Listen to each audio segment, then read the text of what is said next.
ये बॉल है स्विंग की प्रैक्टिस करने के लिए। अभी करना क्या है तो बॉल की ज़रूरत क्या है। सबसे पहली बात ये, जब बॉलिंग करते हैं तो नेचुरली आपका रिस्ट या तो यूँ रिलीज होता है या यूँ, मतलब अगर यूँ होता है तो ये आउट स्विंग जा रहा है, ये हो रहा है तो इन स्विंग जा रहा है।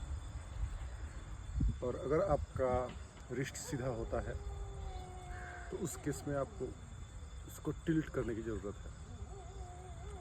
मतलब अगर आप आउट स्विंग करना चाहते हैं तो सीम को यूँ टिल्ट कीजिए,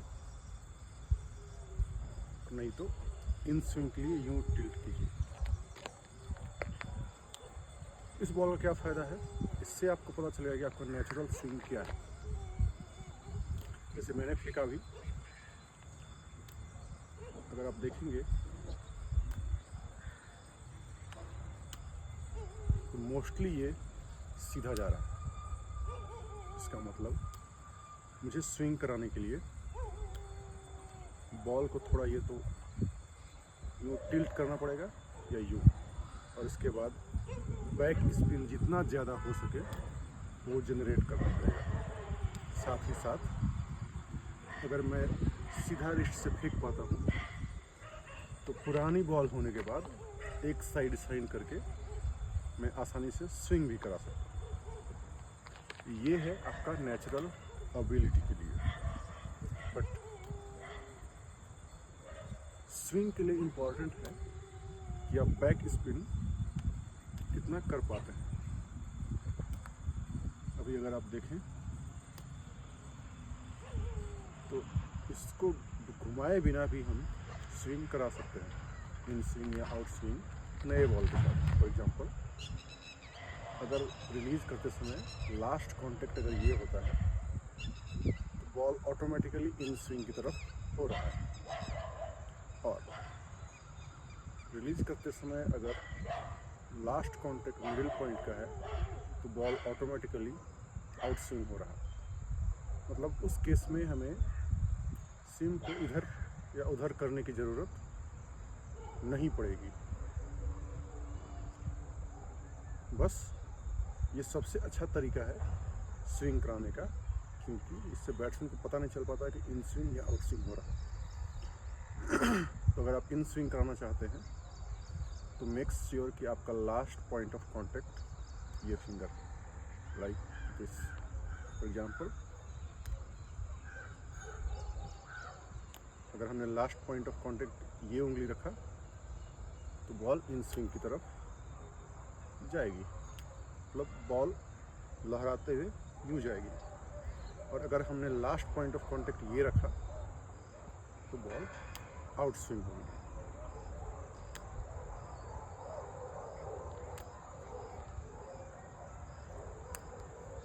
तो ये लास्ट आप किससे रिलीज करते हैं, इससे बहुत इम्पोर्टेंट है। ये इन स्विंग और out swing right handed batsman with right arm bowler के लिए। तो थोड़ा बहुत आर्म से भी आप इसको यूज कर सकते हैं। अगर आपने यूँ छोड़ा तो ऑटोमेटिकली ये लास्ट पॉइंट ऑफ कांटेक्ट इस फिंगर का होगा, इससे आउट स्विंग निकल जाएगा। और अगर आपने रिलीज करते समय यूँ करके छोड़ा तो automatically last point of contact ये उंगली रहेगी और इससे आपका इन स्विंग होगा। इन स्विंग के लिए इम्पॉर्टेंट है कि आपका बैक स्पिन बहुत बढ़िया हो। इसके लिए बॉल को यूँ पकड़िए और बस रिलीज करते जाइए।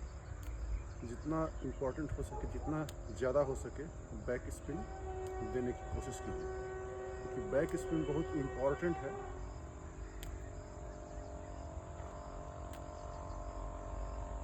स्विंग के लिए।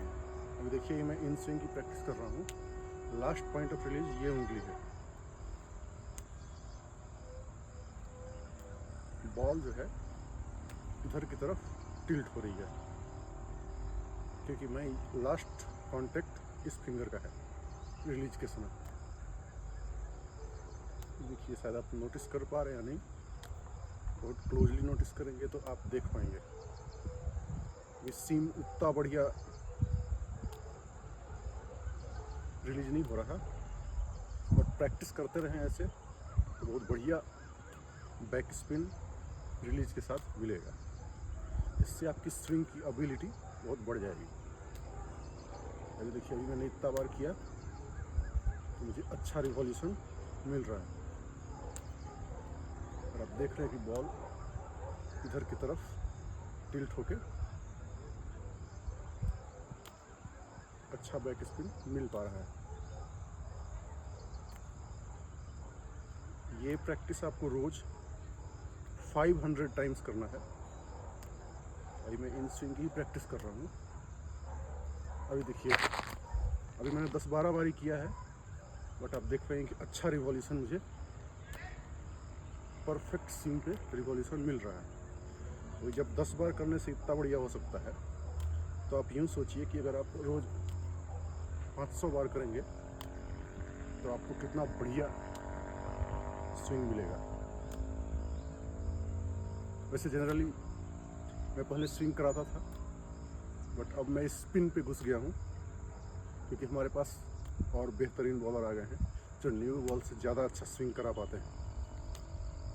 और मैं थोड़ा स्पिन में घुस गया हूँ, क्योंकि स्पिन में अच्छा टर्न मिलता है मुझे, और हमारी उम्र भी थोड़ी हो रही है ज़्यादा, तो ज़्यादा दिन तक हम पेस बॉलिंग करा नहीं पाएंगे। तो अगर लंबा खेलना है तो एनर्जी प्रिजर्व करना पड़ेगा।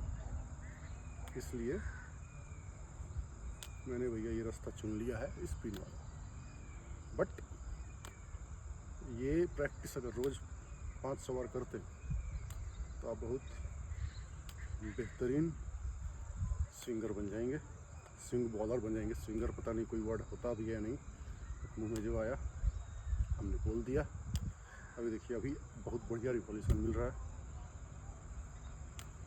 ये इन स्विंग का है, तो last point of contact is this finger.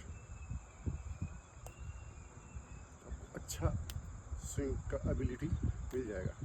अच्छा, ये बस एक पॉइंट है, आप कैसे रिलीज करते हैं वो भी इम्पॉर्टेंट है, बट ये बैक स्पिन आना बहुत इम्पॉर्टेंट है। अगर आपने बैक स्पिन देना सीख लिया एक उंगली से, तो बैट्समैन आपको कभी पकड़ नहीं पाएगा कि आप इन स्विंग डालने वाले हैं या आउट स्विंग। क्योंकि जैसे आप उंगली चेंज करके अगर आप करते हैं तो बैट्समैन के लिए रीड करना ये बहुत डिफ़िकल्ट होता है। इसको कमांड करना भी थोड़ा मुश्किल है, बट एक बार कमांड कर लिए तो आप बहुत बेहतरीन बॉलर बन जाएंगे। ये वीडियो यहीं ख़त्म करते हैं, क्योंकि भैया मेरा हाथ दर्द करने लगा है। चलिए, बाय बाय।